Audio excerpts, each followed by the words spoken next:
Good afternoon. Happy ComFest. How are you? All right. Sun came out today. So, yeah, you're telling me. So, my name is Ed Foreman. I am here today to moderate a presentation called Policing the Police. We've got a really distinguished panel up here, other than myself. This is Jim McNamara. He's a civil rights attorney. This is Torrin. He's very involved in the police, civilian review board, right? And what we're going to be talking about today is we have, obviously it's been in the news a lot recently, and for those of us who are paying attention, it's been an issue for a lot longer than that. But we believe that there is a serious, problem with respect to the interaction of law enforcement and citizens. And what we're going to be doing today is offering some different perspectives about what to do about that problem.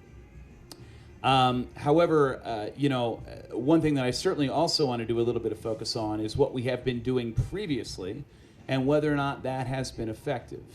What I've tried to do so far is to, I'm just going to start with the working assumption that there is a problem. And maybe some other people can weigh in on that a little bit, but, it seems to me that's not really something which needs to be reiterated significantly. There always has been. There is right now. The fact that it's in the news right now doesn't mean that it's gotten worse. It's been bad for a long time. There's a lot of things that go into that problem. Racism goes into that problem. Classism goes into that problem. And some of this is just some of the problems inherent in having law enforcement involved at all. So, it's something that we're going to run into anytime that we have police. And maybe a problem in other countries as well as ours, but in any event, that's what we're going to be talking about. I am going to get into a few of the things which have been problematic in the past, and what those are. I'm losing my chain of thought here. I do want to talk a little bit about what we have tried in the past, what existing safeguards we have, what are the current procedures by which society attempts to hold law enforcement accountable for actions. And then we're going to have a little bit of a discussion about, how effective that has been in the past. I'm not really a criminal defense attorney, but I am going to spend about 30 seconds on the exclusionary rule and how this sort of stuff comes up in the criminal context. Mac here is a civil rights attorney. What he does is bring civil lawsuits against the police for violations of constitutional rights. And then Torrin over here is working on sort of a new concept, and what that is the use of civilian review panels to attempt to handle things like police shootings, other deprivations of rights, and have citizens who actually overlook the process. So I'm going to go ahead and start and have you guys introduce yourselves. I think you're probably going to do a much more effective demonstration of knowing what you're about than I will, so I'm going to go ahead and pass this off, starting with Mac.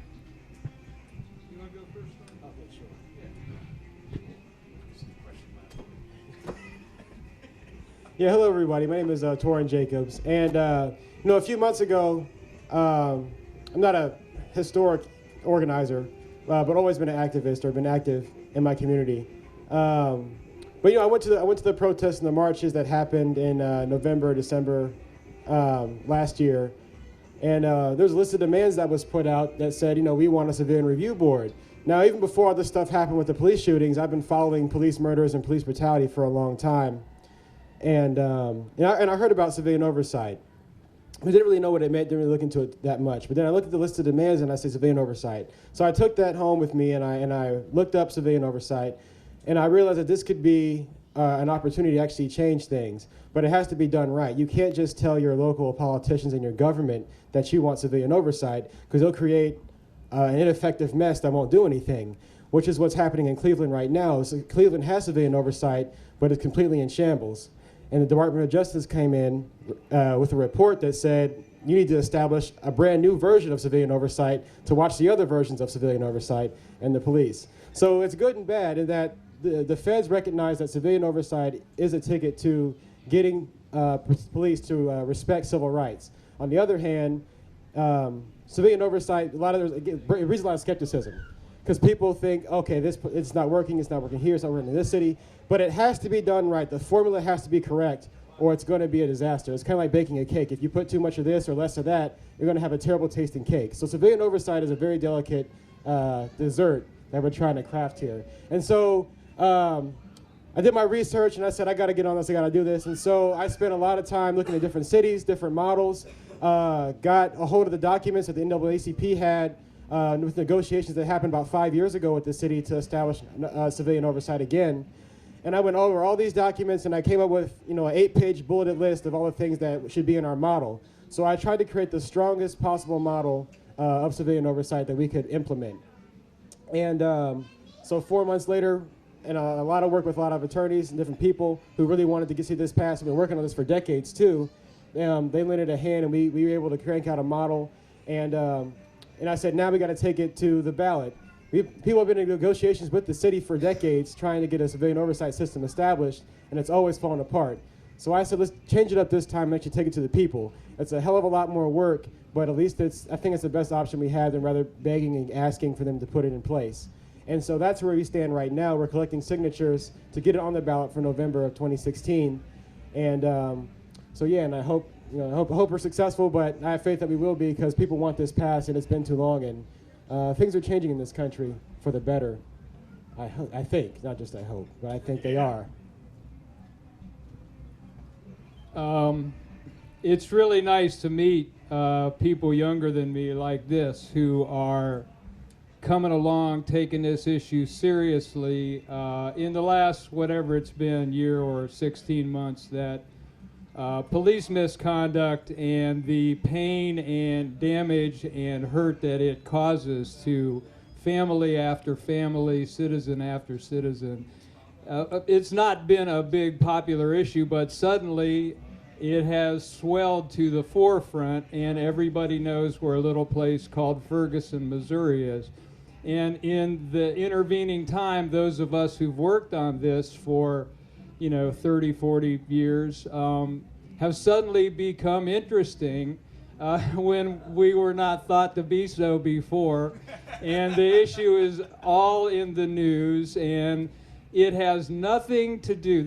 I've been doing speeches in high schools, and I've noticed that they believe this is a brand new epidemic of police misconduct. So the first point I want to make is it's an old problem, and the movement to stop it is an old movement. Here in Columbus, more than 1,000 people marched down High Street, and more than 1,000 more came in East Broad Street in the early 1970s to circle and storm City Council over a police murder of a young man down on Lockbourne Road, led by a WVKO radio disc jockey and anti-war student activists, and we scared the hell out of them, and things got changed.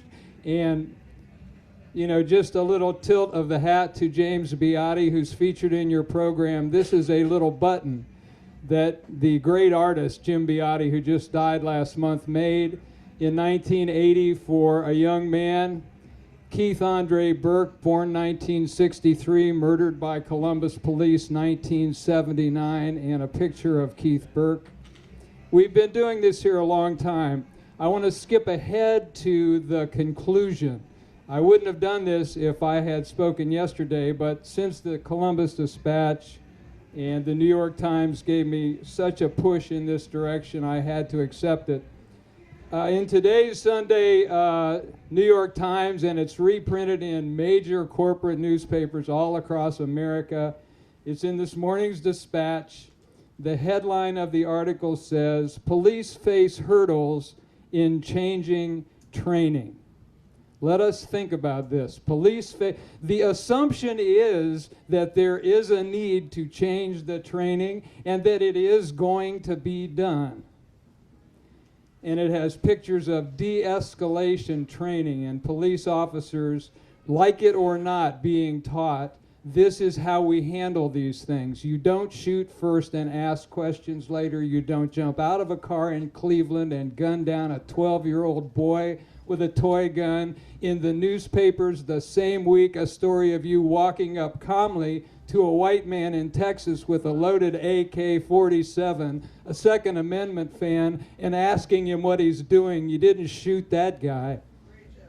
So these are serious things that really hurt people, and now the discussion is, what hurdles will we have in retraining, changing the training? You could not have seen an article like this anywhere in the United States even 2 years ago. It was not an issue on the agenda. It is now.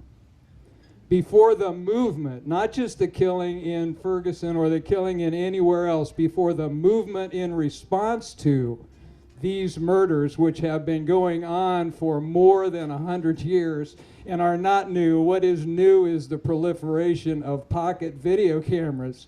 You know, people don't see it, they don't believe it. Now everybody sees it. Everybody cannot. You try and excuse some of it if you're an apologist for the police. You try to justify everything, but you see an adult white male in uniform with a weapon straddled over a 14-year-old black girl in the United States in this year, hurting her, and you remember that's an image recreated over and over and over again for hundreds of years in this country. This is an old problem, and the movement against it is old too.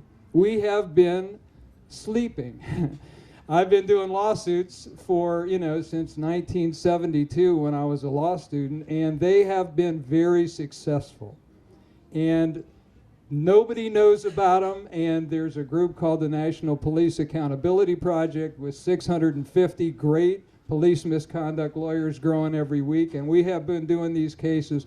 All of a sudden, we're very, they want us on NPR. We're like, the experts and stuff. But as Jacob Riis, this great artist and activist in the 1800s in New York said, if you watch the stone cutter and they hit over and over and over and nothing seems to be happening, and on the 100th crack the whole thing breaks, all of those earlier hits were part of it. All the stuff we've been doing in the quiet times is available now. We've been making progress. So even when there wasn't a movement that was big and in the national media, we were moving things along. We were getting city by city by city to take seriously the constitutional rights of their citizens.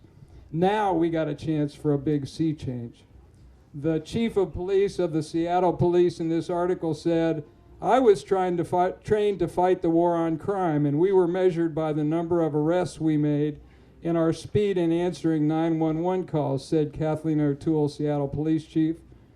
But over time, she continued, I realized that policing went well beyond that, and we are really making an effort here to engage with people, not just enforce the laws.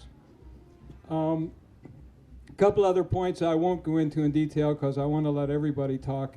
But the young man who was not a lone gunman, he was part of a movement that shot all those people in that church in South Carolina and added one more place that black people have to be afraid to go for fear that some white guy in or out of a uniform may hurt them. There are people like that man who did those mass murders on police forces. But and they are obviously bad apples. There are Klan members and Nazis who work as security guards, as police officers, and sometimes even openly. And now, it wasn't true 20 years ago, now when they get found, they get fired usually. There are some of those on police departments. But that is not the reason for all of the cases you see. There are bad apples, but it is not just a problem of bad apples. It's a much more systematic one having to do with training, inadequate discipline, a whole different view of their relationship. If you go up to a cop and say, oh, you're an asshole, and keep on walking down the street, you have committed no crime, and yet you know what is likely to happen. Do you have a right to say to a policeman in a calm situation standing there on the street, F you? Yes, you do. Yes, you do, and everybody should defend their right to do that. I get irritated by these lists of telling people how they should relate to the police that basically say, bend over and let them take all of your constitutional rights and terrify you. Don't raise your voice. Don't question. Now, I've handled 40 years worth of police cases. I've seen a lot of people that were really assholes to patient police officers who were trying to just put up with their, they were drunk or they were angry or they were just jerks in general. But almost none of them ended in gunfire because the policemen just stood there and waited till they shut up. I mean, they have a button they can push and get 100 friends. They have a gun and stuff that you don't need. So most of those people just do their job, fine. But so many attitude beatings, attitude arrests, teeth knocked down the throat because you said the wrong word when you were handcuffed. Okay, I've talked too long. It's Ed's turn.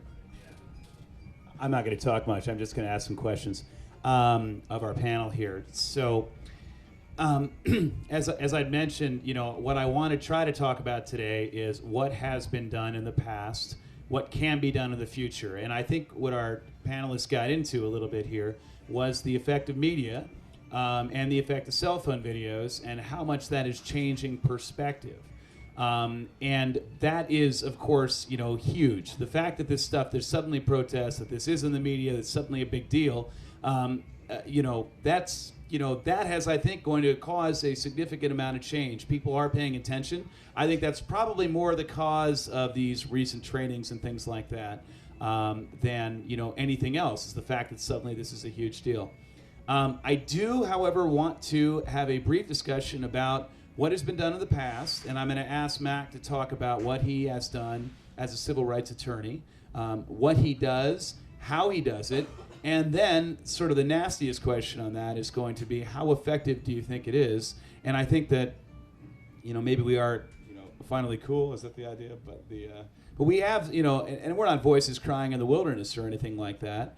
But one lesson I learned from Mac when I was a very young attorney was, this is your whole life. This is what you've believed in. You wanted to be a civil rights attorney. This is why you went to law school. This is everything you ever wanted to be. And your absolute greatest thing that you're achieving is trying a case, in front of a jury about civil rights abuses. And there are maybe 2 law clerks and a law student hanging out in the audience, right? So anyway, I just wanted to very briefly speak to the exclusionary rule because that is not something I have any expertise in, but it is something which has operated theoretically as a check upon police abuse in the past, especially with respect to illegal entries, illegal searches, things like that, which are every bit, in my mind, as important as actual physical violence. It's all part of the same continuum, under my understanding. That's how the law treats it. That's how the Fourth Amendment treats it with respect to keeping constitutional rights. If you hurt somebody's body, that's a seizure of their body. If you enter their house illegally, that is a seizure of their house. Same constitutional concept. But I have my dictionary of legal bullshit, which I did not bring with me today. And it defines the exclusionary rule as punishing society for the transgressions of the police. And to a certain degree, that might be the case. Basically, the idea is if evidence is improperly obtained, is obtained unconstitutionally, that evidence can no longer be used to obtain a conviction against somebody. And, hey, if it's a pot arrest, if it's somebody growing a couple pot plants in their house, I think it's awesome. But if it's somebody who really did create a terrible crime of violence, and now they will not be convicted on the basis that the police violated the law in obtaining the evidence needed to convict them, well, that is the proper result because it is the constitutional check. It is not an ideal result in my mind. So that is one thing. The exclusionary rule does operate. The other thing that we have been looking at in the past is civil rights lawsuits, which is what I do a little bit of and what Mac has been doing for a long, long time. So I'm going to have him explain how that works. Then we're going to talk about the efficacy of it, and then I want Torin to speak to, and I think that we need to talk about the flaws in what we were able to do, why it may not be effective, and I'm hoping Torin will speak to why his civil review panels may be able to take the place of some of those flaws and do things a little bit more effectively. You can start. Yeah, everybody should find the table that Torin's organization has over there, pick up their stuff, sign their petition. Civilian Review Board, even the demand for it, even the discussion that's raised by the issue. Well, do we really have a problem here? Now we get to prove to you, yes, we do. We can show you case after case. So the whole process of even discussing it and going forward trying to get it is a good project.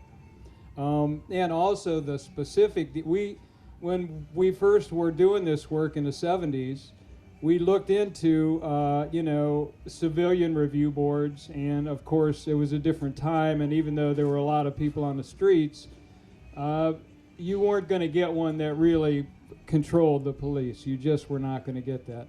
But we didn't really need it because they were, there was a movement on the street pushing for these things. I file lawsuits. I believe they are effective in helping the victims. I've represented dozens and dozens of families of young men and women killed by police officers in different cities around, including Columbus, for a long time, but also women who have been sexually molested by police officers. I've represented 5 different women who are either raped or sexually assaulted by a police officer in uniform who pulled them over at night in a traffic stop, one on her 21st birthday. I represent 2 elderly white businessmen, one from Dublin, Ohio, one from Yorkville, Ohio, who were totally screwed over by police detectives and a police chief and have great civil rights cases. So it covers the whole spectrum. I represented a 13-year-old girl, a young black girl who was arrested in Whitehall for jaywalking because she was running across the street to see her grandmother who was calling for her. And the policeman in the paddy wagon who wasn't looking where he was driving was surprised to see the little girl. And as the grandmother screamed, "Help, help, what are you doing?" And all the neighbors came out, grabbed the little 13-year-old girl by the arm, drug her across the yard and threw her into the back of the paddy wagon and took her downtown to the police station. These things come in all different shapes and colors. We help the victims in the lawsuits, but I can cut the lawsuit stuff short. If you are a victim of what you think is unfair treatment by police, or you know anybody who is, get a lawyer with some politics.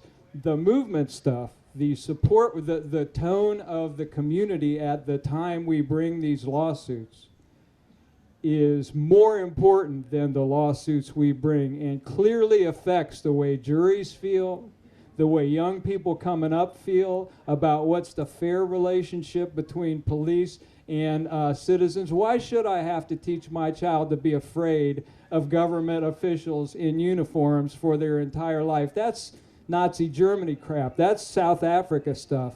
Why should we have to be afraid to show our past? Why should kids anywhere have to be taught not to go up and really expect that the government officials, including the ones with guns, work for you? They are public servants like everybody else. But we deify them. Are you pro-police or anti? If you're not pro-police, which means don't ever question us. You are anti-police, which means how dare you question us. In New York, the police union guy said, the reason crime is up in Manhattan is because of these protests against the police. We've just decided we're not going to do as much arresting. Well, if you worked any other job, you know what the answer to that would be. Fine, you're fired. We're going to find some people to come in here and do the work. But the police are treated like demigods. So the lawsuits are cool, but build a movement. Actually, we're going to get your movement here in a second. So I'm sorry, Mac, I do also want you to speak really quick to the efficacy of civil rights lawsuits. And when I agree with you, we need to start that movement. But to me, the flaws are, I'm not sure that police officers care too much about our lawsuits. They care about, we can do a great job for our individual clients. But the question is, who pays for these lawsuits? How do these things get paid for, and how much do the police care? In the last 30 or 40 years, police departments and their unions have insulated themselves from the effects of lawsuits. I filed a lawsuit. It was the first $1 million verdict in Ohio against a police officer in 1985 for the murder of a young man named Bobby Lee Roddy in his living room by a policeman who shot him from standing out on his front porch. Cop didn't pay a penny and was not disciplined with 1 day off. Now, those things are changing, but it is important to note that the police officers get free lawyers. They get their judgment paid for them by their employer, or in most cases, insurance companies. The smaller jurisdictions have insurance companies and townships, and I mean, Arlington has insurance, Westerville has insurance, Columbus is self-insured. So the giant ones, they have their own pool of money and they pay judgments out of it. So the cop doesn't now discipline. Most internal affairs investigations of police officers in my 44 years have been biased in favor of the officer. It doesn't mean you shouldn't make the complaint, because it forces the policeman to go on record and tell their story early, and in an occasional case they do find that they were wrong. We have a taser case. The Delaware sheriff just found that one of his deputies had no right to shoot this 72-year-old man with a pacemaker in the chest with a taser. So, he got 2 weeks off, but for purposes of the lawsuit, it helps. So, they're minor effective, but they're way more effective if you don't walk into a jury that you assume they all think whatever the police did, it must have been right, and this is a frivolous lawsuit before you ever open your mouth and introduce your clients to them.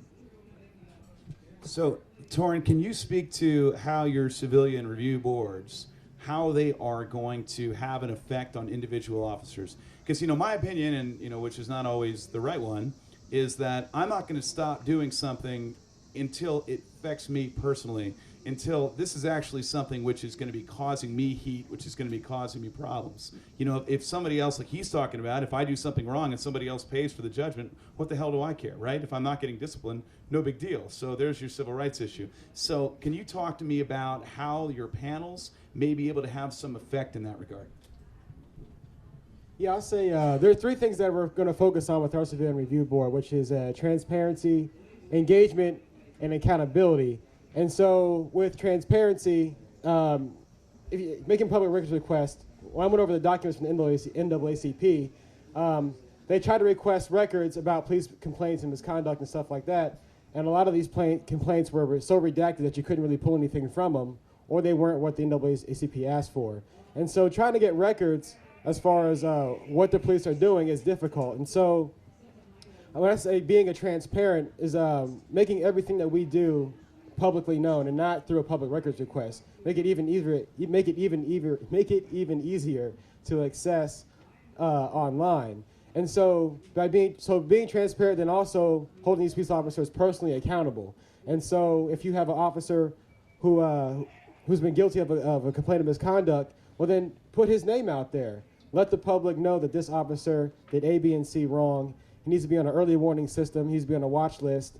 And yeah, so we're holding an officer personally accountable for his actions, and then the public knows exactly what he did, what she did, and what they're doing wrong, and how what discipline came about of that, if any discipline came at all. And I think the last one about that is to engagement. So we need to engage police officers on a more personal level. And so one of the things that we want to work on is you have resource officers in Columbus City schools, and it just kind of baffles me how these police officers don't speak to the kids from classroom to classroom.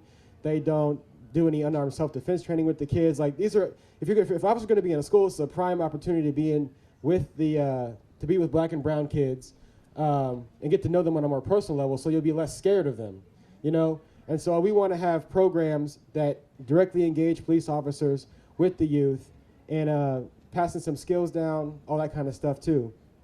And I think, like I said, the more you engage with the public, the less scared you are, and the less you feel like you're an occupier in some neighborhood you're not a part of.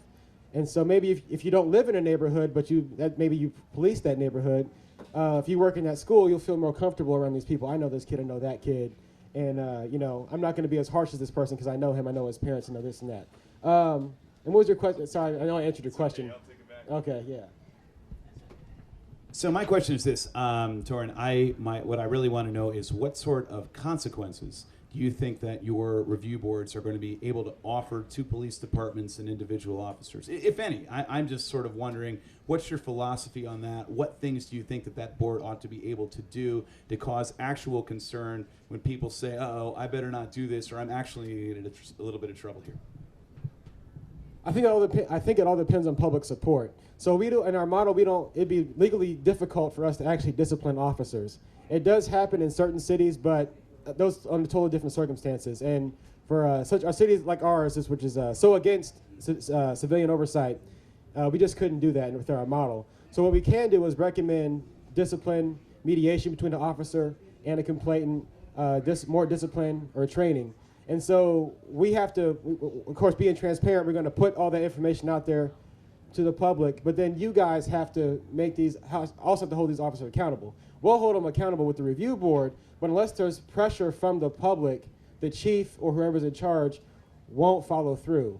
So if we release a report and we say Officer X did this and that, you guys have to be out there, like I said, once again, marching and putting the pressure on the police, because that way when you're marching for something, it's not just broad demands, it's for the specific thing. This officer did this, committed this crime, this violation of civil rights, it needs to be taken care of now, rather than just saying the police department needs to change, because then they'll find a bunch of ways to change things that won't do anything at all.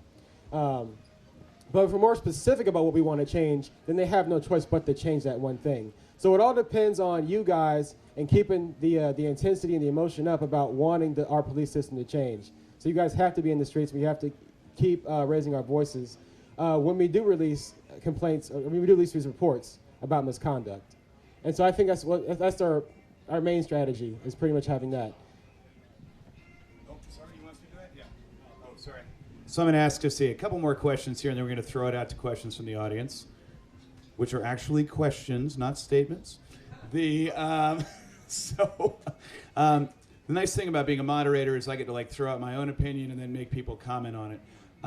So one thing that I've always had an opinion on is one of the most critical things. The only thing that people, this is my opinion, all right? The only thing that anybody gives a shit about is criminal prosecutions. People are going to do whatever the hell they want unless they think they're actually going to get charged with the crime and put in jail. That's my opinion. Now, we do have a certain criminal check on the actions of law enforcement officers, and I know there's been a lot of frustration with that, specifically through the grand jury process. These prosecutions do take place, but even when they do take place, they frequently seem, at least to me, to be somewhat half-hearted. So I'm going to ask both of you, and I know you're not a criminal lawyer, Mac, but if you could sort of weigh in on it, I'd do the best you can. And then I'd like to have Torrin briefly speak to, how he thinks that his panels, might address the problem of lackluster criminal prosecutions. And if somebody could say something about grand juries, that would be great. This has come up in cases I've had over the years.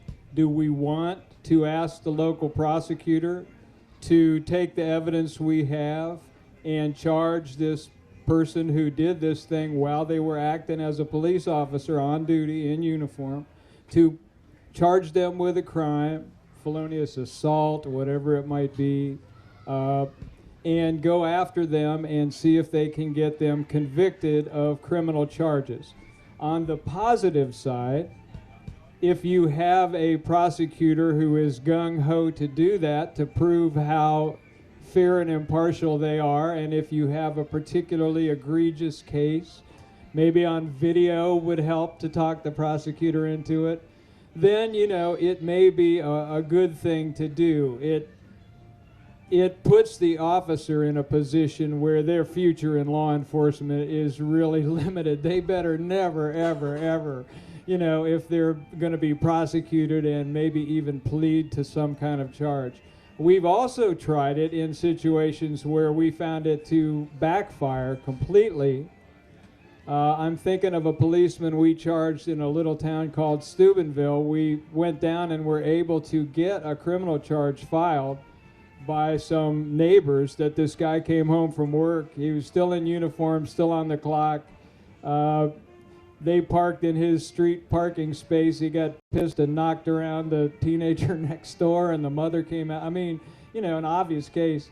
We got him prosecuted. The prosecutors took it, but they were really on the police department side, and they finagled a whole bunch of publicity and negatively about the neighbors and the kid, and it was horrible for the family, and we had no control over it, and they eventually dropped the charges and made them look like they were lying. And so, it varies, but if you can get them to do it and you believe they will actually pursue it and it's not an excuse for reverse publicity, it's a tactic worth trying. It does give you no control like the civil cases, though. Yeah, as far as criminal proceedings go and prosecutions, Civilian Review Board can be instrumental in prosecutions because we are a safe place for civilians to come to and make statements about what happened to them.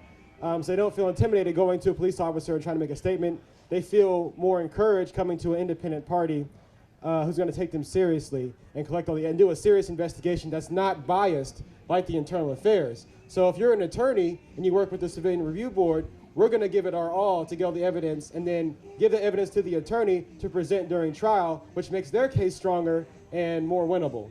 And so that's how we help with the prosecution side of things. Now with the grand jury, of course, we have a huge problem with that. And of course, we have our city prosecutor who does the grand juries. And from a lot of accounts, he's a very unlikable person from people, other activists, organizers who have interacted with him. And I think as a Civilian Review Board, we need to be focused on people who are in the way of getting progress in these areas. So the prosecutor, his term is up in 2016. And I think it would be an excellent strategy for Civilian Review Board to let that be known to the public and try to find someone to replace this prosecutor who actually has progressive motives. And so I think a Civilian Review Board should be focused on these political positions that are opening up and try to encourage for progressive people to take over those spaces. We also have the ability in our model to request an independent prosecutor if a police officer is brought up on charges. Now we have we force a statement from the Attorney General this is so much stuff to remember that I kind of forget what's in the model. From the city we force a statement from the city prosecutor or attorney general when we request an independent prosecutor on a criminal case criminal charges that involves a police officer. That's our ways to address the grand jury and the prosecution side of things. And also, I think what makes this different from other Civilian Review Boards is that we don't want to just collect complaints and release data. We're really trying to enforce a constitutional police system. A Citizen Review Board can be that apparatus to end the war on drugs, to stop the I can't say that word, you know what I'm saying, the demilitarization of the police. We can stop arrest quotas, illegals profiting from searches and seizures, using union money to lobby people against constitutional policing practices. The review board can be that apparatus, and that's what I see as being how our board is different from other boards across the city, is that we want to completely transform the way we are policed. So right now it starts with collecting complaints of misconduct, but tomorrow we want to completely end these practices that have been going on for so long that we all notice, but now we can't ignore them anymore. They have to be changed. And so, yeah. Well, wonderful. I mean, I think the best way of dealing with grand juries is eliminate them. About 50% of states have. They're pointless and useless and a waste of money.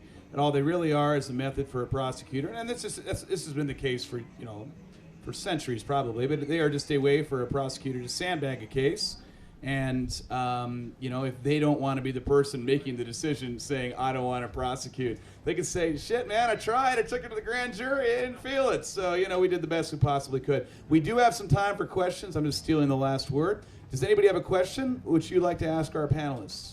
Yes. Actually, I have numerous questions and comments, but I think the most pertinent one is for the 12-member review board, how are those 12 people going to be selected? Because if they're selected, if 4 of them are selected by the mayor on the advice of the police chief, it may be a moot point. Okay, so the question is, can we address that? 9, wouldn't it be more likely to get a majority? Yeah. Torrin, could you speak to that? The question is, who is going to appoint the individuals on the review board? Yeah, that was one of our huge concerns too, which is that's one of the weaknesses of a Civilian Review Board, is that often they're set up, and guess who puts people on the board? The police or the mayor or city council. And of course, the mayor and city council follows what the police want. And so with our model, we have 8 civilians from around the city, from the 4 quadrants of the city. And so the city's divided up, and those 8 people would apply to the area commissioners. All the area commissioners in that quadrant would vote for who they want to be on the review board. After those votes are tallied by the city clerk, city council would anoint those people to the position. So city council has no say, and if city council refuses to vote for that person, then automatically they're elected by the area commissioners. So that way we tried to make it in a way that was still possible legally within the city charter and ordinance, because the city does have to have some say in it, but also make it give the most control to the people as possible. And so we have 8 citizens and then 4 appointments by the city. So we're thinking the majority would always be in favor, would be the least unbiased as possible, because most of the board is actually civilians.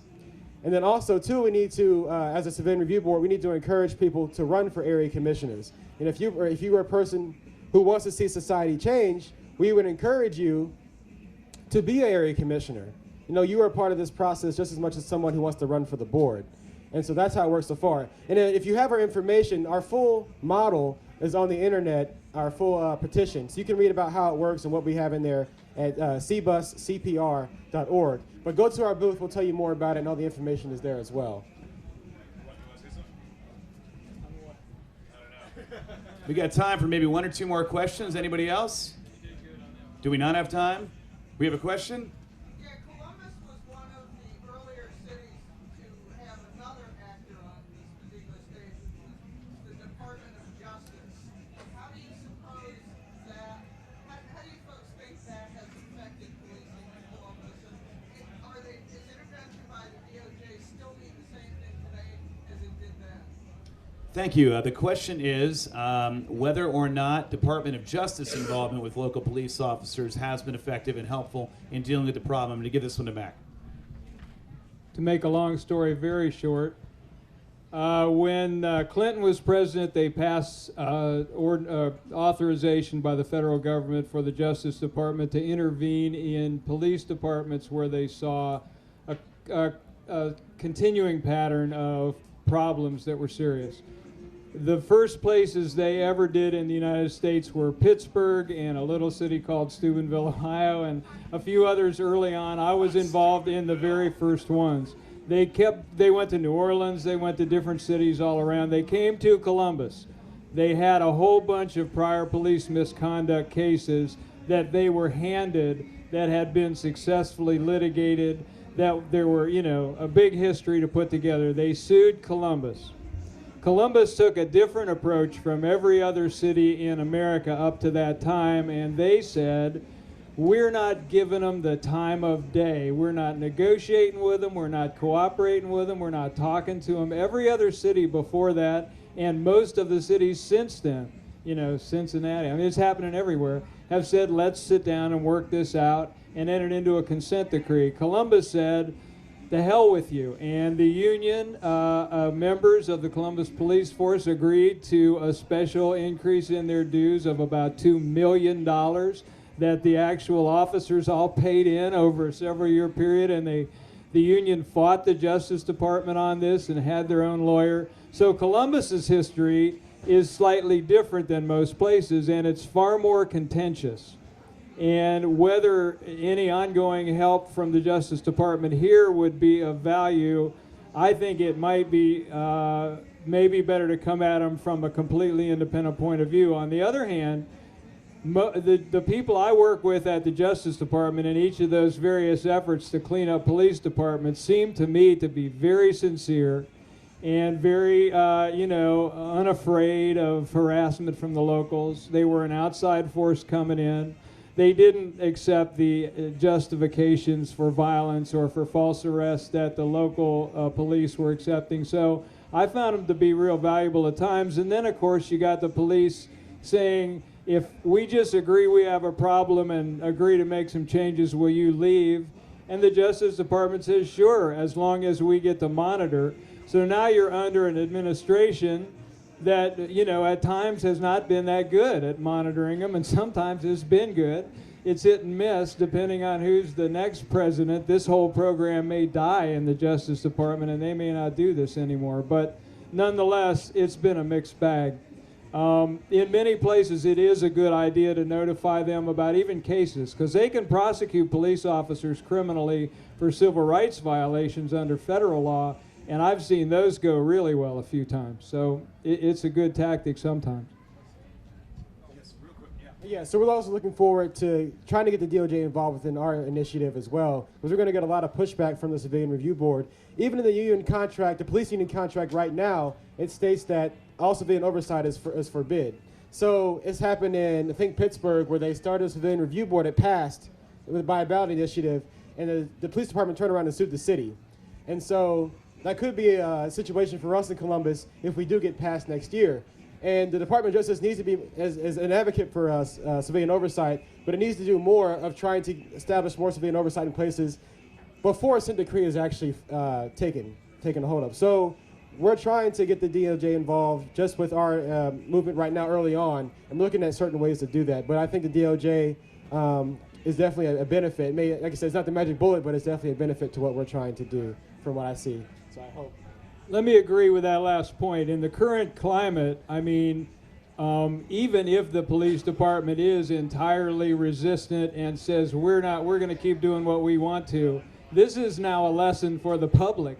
Why is the police union, at a time when the issue is in public, this looks really bad and really defensive and really uncompromising, and makes many of the points we're trying to make about what it's like when a policeman says, hey, come here, on the street, They intimidate you, they call you names, they don't like it if you try and get any control over them. Okay. Well, I think that's about all the time we have. I'd like to thank our panelists for coming today. You guys are terrific. How about a round of applause? I am going to go over and check out Torrance' booth. I would like to ask you all to do that as well. Thank you. You've been a great audience. God bless America. Oh, and if you have individual concerns about cases, call Fred Geddes. 222-4735. Thank you, Ed and Jim and Torrin. Great workshop. And I passed out, little papers to you about going over to sign the petition. If you don't take them with you, don't throw them on the ground. Put them back on the table for someone else. But please go over and sign the petition. It's important. Now, here in just about 5 minutes, you're going to get to hear from Responsible Ohio, another ballot initiative, one that's very likely to be on the ballot regarding the legalization of marijuana. So, hang out for a few minutes and we'll get the folks up here presently. Thank you so much. It's wonderful to meet you.